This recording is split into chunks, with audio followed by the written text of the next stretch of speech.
Bani Israel diperintahkan oleh Samiri membawa perhiasan emas milik orang Mesir. Lalu Samiri menganjurkan agar perhiasan itu dilemparkan ke dalam api yang telah dinyalakan, dalam suatu lubang untuk dijadikan patung berbentuk anak lembu. Kemudian mereka melemparkan dan diikuti pula oleh Samiri. Akhirnya Samiri berhasil membuat berhala anak sapi betina terbuat dari emas. Setelah berhala itu jadi, dikatakannya sebagai Tuhan Bani Israel dan Tuhan Musa. Di dalam Al-Quran surat Toha diceritakan kisah Nabi Musa dan kaumnya yang disesatkan oleh seorang lelaki misteri bernama Samiri. قال فإنا قد فتنا قومك من بعدك وأضلهم السامري.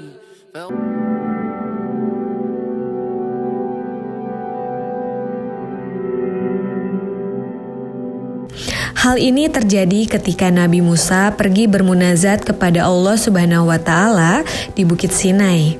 Samiri digambarkan dalam Al-Quran sebagai lelaki yang bertanggung jawab mengukir patung sapi emas untuk menjadi bahan sembahan kaum Bani Israel.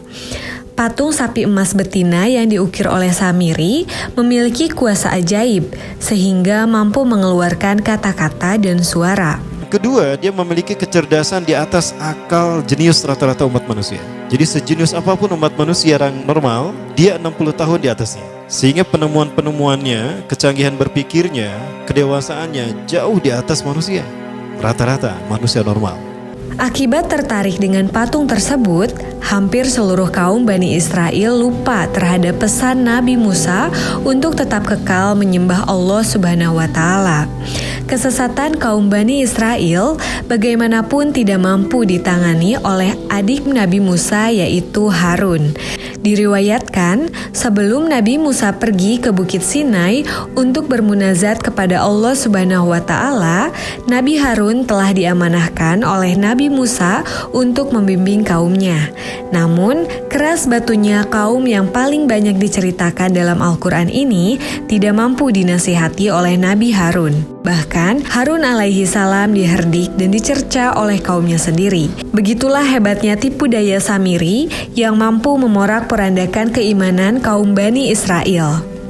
Maka, siapakah Samiri ini?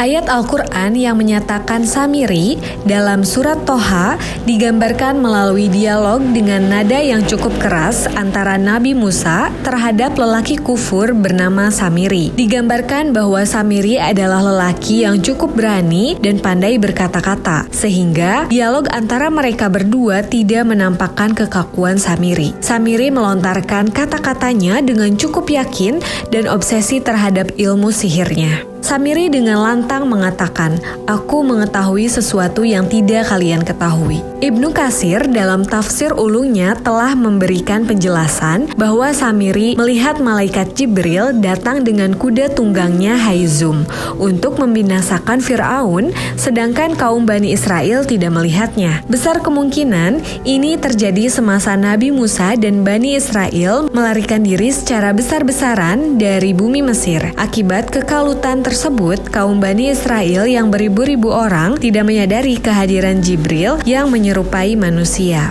Samiri adalah seorang penduduk Bazarma dan dia berasal dari kaum yang menyembah berhala. Dalam dirinya telah tertanam kecintaan kepada penyembahan terhadap patung dan berhala sapi. Samiri menampakkan dirinya adalah pengikut Musa di hadapan Bani Israel. Namun, hatinya bergejolak dengan kepercayaan nenek moyangnya. Menurut Muhammad Ibnu Ishaq, Samiri adalah nama panggilan bagi seorang individu kufur bernama Musa bin Zufar. Dalam kisah-kisah Islam, baik dari Al-Quran ataupun riwayat-riwayat, Samiri dikisahkan merupakan tokoh yang menyesatkan Bani Israel. Bani Israel diperintahkan oleh Samiri membawa perhiasan emas milik orang Mesir. Lalu Samiri menganjurkan agar perhiasan itu dilemparkan ke dalam api yang telah dinyalakan, dalam suatu lubang untuk dijadikan patung berbentuk anak lembu.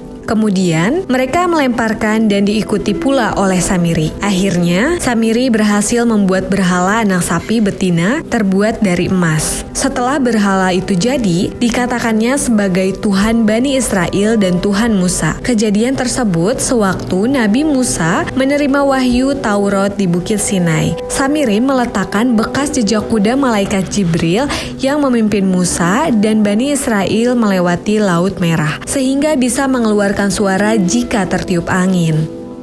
Sebelum Musa pergi ke Bukit Sinai, beliau berjanji kepada kaumnya tidak akan meninggalkan mereka lebih dari 30 hari. Tetapi Nabi Musa tertunda 10 hari karena terpaksa mencukupkan 40 hari puasanya. Ketiadaan Musa membuatnya mereka seolah-olah dalam kegelapan dan ada di antara mereka berpikir bahwa keterlaluan dengan menyangka beliau tidak akan kembali.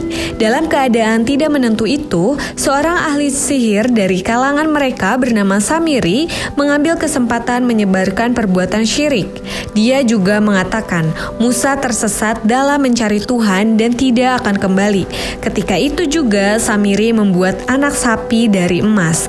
Dia memasukkan segumpal tanah bekas dilalui tapak kaki kuda Jibril ketika mengetahui Musa dan pengikutnya menyeberangi Laut Merah. Patung itu dijadikan Samiri bersuara. Kemudian Samiri menyeru kepada orang ramai, "Wahai kawan-kawanku, rupanya Musa sudah tidak ada lagi dan tidak ada gunanya kita menyembah Tuhan Musa itu. Sekarang mari kita sembah anak sapi yang diperbuatkan daripada emas ini. Ia dapat bersuara dan inilah Tuhan kita yang patut disembah." Selepas itu, Musa kembali dan melihat kaumnya menyembah patung anak sapi. Ia lantas marah dengan tindakan Samiri.